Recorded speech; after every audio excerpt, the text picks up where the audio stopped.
Pemirsa, terungkap alasan gadis YT, korban penyekapan Taufik Hidayat, pasrah tubuhnya ditato wajah pelaku. Polisi menyebut tindakan itu diminta oleh pelaku sebagai dalih pembuktian rasa cinta akibat cemburu buta.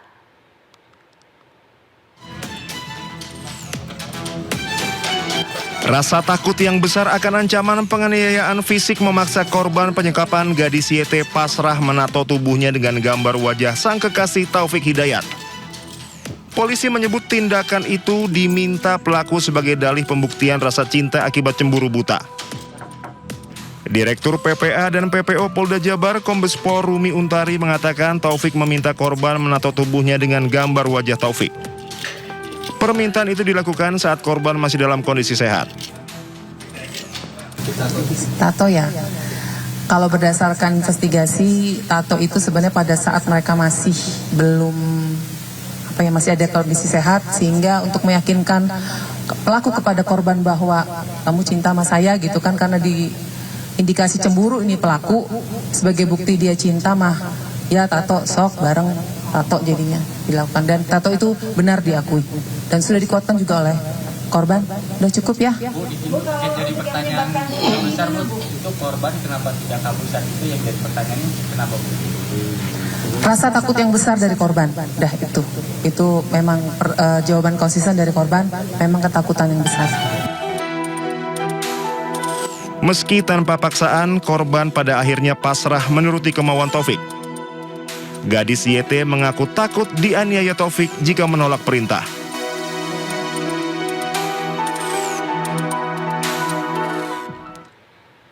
Pemirsa, untuk mengetahui perkembangan kasus penyekapan yang disertai penyiksaan terhadap YT, kami telah terhubung dengan rekan Indra Setiabudi bersama juru kamera Jemi Yasin yang berada di Polda Jawa Barat. Selamat siang rekan Indra, ada perkembangan apa terkait kasus YT di sana? Baik Priska dan juga pemirsa, dapat kami informasikan bahwa memang untuk hari ini Polda Metro Jaya akan menggelar konferensi pers yang akan digelar pada sore nanti. Hal ini dilakukan sebagai upaya tindak lanjut daripada pasca dilakukannya rekonstruksi beberapa hari lalu oleh tim Polda Metro Jaya, yang mana memang untuk terkait olah TKP sendiri, ini kemarin beberapa hari lalu ini dilakukan ke 6 tempat berbeda ataupun lokasi diduga ini Taufik Hidayat selaku pelaku ini menganiaya, selain itu juga melakukan penyekapan kepada korban YTR. Adapun memang untuk terkait hasil rekonstruksi yang dilakukan oleh Polda Metro Jaya terkait pelaku ini, sehingga bahwa memang untuk penjerat daripada kasus Taufik Hidayat ini akan beberapa Polda Jabar, maksud kami ini Polda Jabar ini terkait berapa pasal, 3 pasal. Sebelumnya memang Priska dapat kami informasikan, sebelumnya Taufik Hidayat dikenakan pasal 2 dan ini bisa kami simpulkan bahwa memang ayat pertama ini ada pasal 469 ayat 1 tentang penganiayaan dan juga perencanaan, sehingga memang untuk kepolisian ini dikarenakan memang untuk Taufik Hidayat melakukan penyekapan ataupun penganiayaan ini secara berencana Priska, dan sehingga memang kepolisian Polda Jawa Barat ini mengenakan hukuman sebesar ataupun sebanyak 12 tahun penjara. Selain itu juga tidak hanya itu, Taufik Hidayat juga dijerat dengan pasal 451 tentang penyanderaan Priska, dan ini juga 12 tahun penjara, dan dikenakan juga dikarenakan hasil visum ataupun tindak lanjut daripada kepolisian terkait korban YTR ini terkait pasal 6B Undang-Undang Nomor 12 Tahun 2002 ini tentang tindak pidana kekerasan seksual atau TPKS, sehingga memang untuk Taufik Hidayat ditambahkan 12 tahun penjara. Adapun untuk terkait akumulasi Priska, sehingga memang untuk Taufik sendiri ini dikenakan hukuman sebesar ataupun sebanyak 36 tahun penjara, dan nanti akan dilimpahkan ke jaksa penuntut umum dan nantinya akan dilakukan persidangan, dan memang untuk saat ini proses pemberkasan masih terus berlangsung.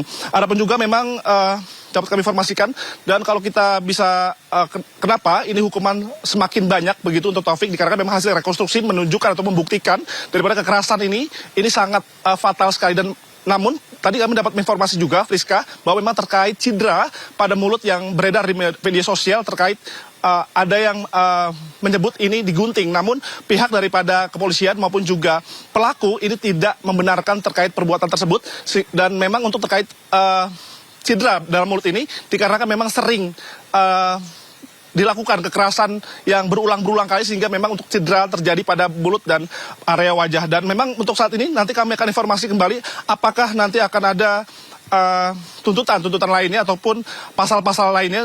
Hingga sampai saat ini memang untuk terkait 20 lebih saksi juga masih dalam pemeriksaan secara intensif oleh Polda Jawa Barat. Nanti kami akan update kembali, Priska. Kembali ke Anda.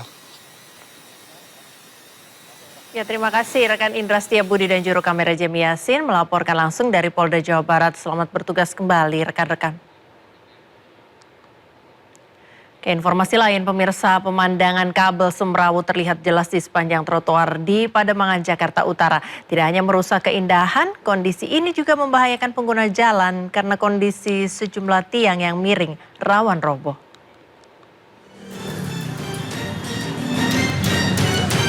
Sejumlah tiang kabel utilitas milik berbagai operator nyaris roboh di Jalan Gunung Sahari Raya Pademangan, Jakarta Utara.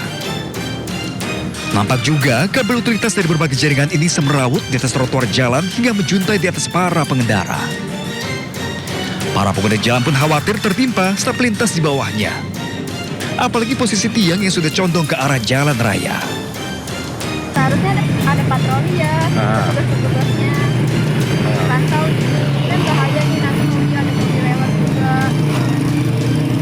Ngeri ketimpa berarti ya? Tetap diperhatiin lah. Yang kayak gini kan ngeri juga kalau jatuh. Beruntung, salah satu operator kabel utilitas yang mendapat laporan langsung berusaha memperbaiki sebelum memakan korban. Bahkan akibat kabel utilitas semrawut, dilaporkan sejumlah kendaraan besar sempat tersangkut. Awalnya sih kayaknya kena kontainer, jadi kabel tiang yang lain kena, jadi ya tower G juga kena tiangnya. Pada mau roboh ya Pak? Mau roboh. Nah ini tiang, abang ini ada berapa tiang? Ada satu Pak, dari Bali.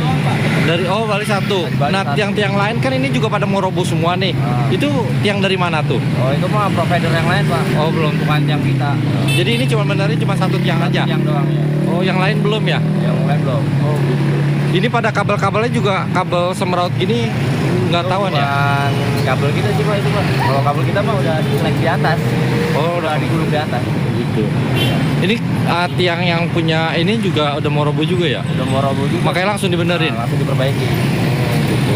Karena ada laporan aja. Ada laporan ya? Warga berharap segera adanya perbaikan permanen agar jalan dapat dilintasi dengan aman. Dari Jakarta, Rizky Palubi, iNews melaporkan. Pemirsa, harga sejumlah kebutuhan pokok di pasar tradisional masih relatif stabil, tapi harga daging sapi dan daging ayam mengalami kenaikan yang cukup signifikan. Dari pantauan harga di Pasar Palmerah, Jakarta Barat, harga daging sapi dijual di kisaran Rp150.000 hingga Rp160.000 per kilogram. Sebelumnya harga daging sapi masih berada di kisaran Rp140.000 per kilogram. Pedagang menyebut kenaikan harga dipicu oleh meningkatnya harga pasokan dari distributor. Sementara itu harga daging ayam mengalami kenaikan sebesar Rp2.000 atau berkisar Rp47.000.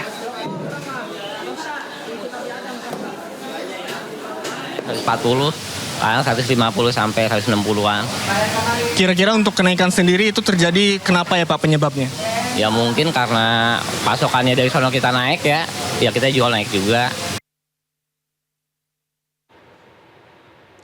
Pemerintah mengungkap salah satu penyebab anjloknya harga daging ayam dan telur adalah berkurangnya penyerapan selama program MBG yang berhenti di masa libur sekolah. Kini Kemendak sedang berupaya mencari pembeli dari Singapura dan meminta hotel, restoran dan juga kafe untuk meningkatkan penyerapan telur dan daging ayam.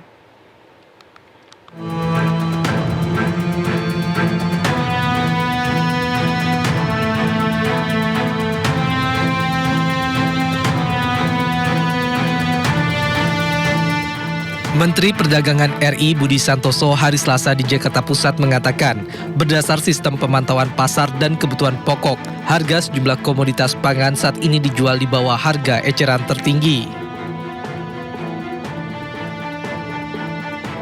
Budi ungkap, kondisi tersebut dipengaruhi oleh liburnya program makan bergizi gratis yang bertepatan dengan masa libur sekolah, sehingga penyerapan terhadap sejumlah bahan pangan berkurang.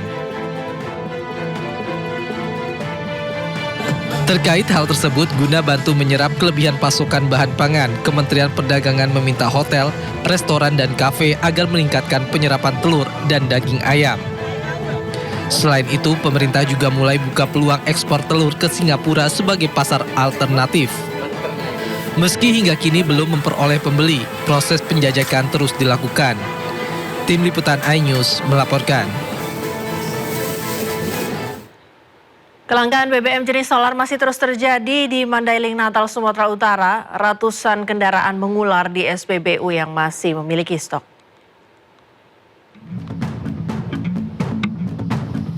Antrian kendaraan mengular di salah satu SPBU di Mandailing, Natal, Sumatera Utara. Para sopir truk antri berjam-jam demi mendapatkan solar. Antrean ini terjadi imbas kelangkaan solar yang sudah terjadi sejak 2 pekan terakhir. Kelangkaan solar ini terjadi karena pasokan datang terlambat dan kuota dibatasi hanya 8 ton per SPBU setiap hari. Akibat lamanya mendapatkan solar, aktivitas warga pun terganggu, bahkan harus merugi karena terlambatnya pengiriman logistik. Oh, nggak datang pagi kita nggak dapat, Bang. Harus antri. Ya. Abang tiap hari kayak gini? Iya, Bang. Jam berapa lah antrinya, Bang? Udah jam 7 tadi, Bang. Sampai jam 9 belum dapat? Belum dapat paling. Warga berharap pihak terkait segera menambah pasokan solar di setiap SPBU sehingga antrean mengular tidak kembali terjadi. Dari Mandailing, Natal, Sumatera Utara, Ahmad Hussein Lubis, iNews melaporkan. Pemirsa, menjaga kesehatan tubuh menjadi salah satu kunci utama, terutama di usia yang mulai rentan dengan penyakit persendian. Persoalan ini tentunya sangat mengganggu saat beraktivitas, terutama saat menjalankan ibadah. Melalui program Cahaya Hati di Masjid Istiqlal, Jakarta, suplemen Wellmove memberikan solusi agar nyeri persendian teratasi.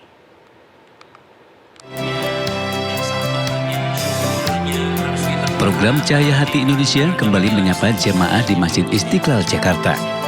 Dalam pelaksanaannya, para jemaah mendapatkan pesan agar senantiasa menjaga kesehatan rohani dan jasmani. Para jemaah didominasi oleh kaum ibu-ibu yang sudah memasuki usia produktif sehingga rawan mengalami nyeri pada persediaan, terutama ketika berlama-lama duduk kemudian seketika harus berdiri. Untuk mengatasi serta melakukan pencegahan nyeri sendi, solusinya adalah dengan konsumsi suplemen khusus persendian Wellmove. Tidak seperti suplemen sendi yang lainnya, Wellmove menawarkan suplemen dengan harga yang murah namun dengan kualitas yang sangat baik. Anda bisa menemukan suplemen Wellmove di apotek terdekat, bahkan tersedia juga di minimarket atau outlet-outlet lainnya yang ada di sekitar Anda. Ada perubahan. Jadi udah nggak kaku lagi. Kalau jalan juga naik turun tangga juga di lututnya udah nggak nyeri lagi. Biasanya pakai produk yang mana, Bu? Yang kaplet. Apa katanya? Harganya gimana? Harganya terjangkau, sesuai lah dengan hasilnya. Jadi tunggu apa lagi? Sayang sendi, ingat Wellmove. Sendi nyaman, harga teman.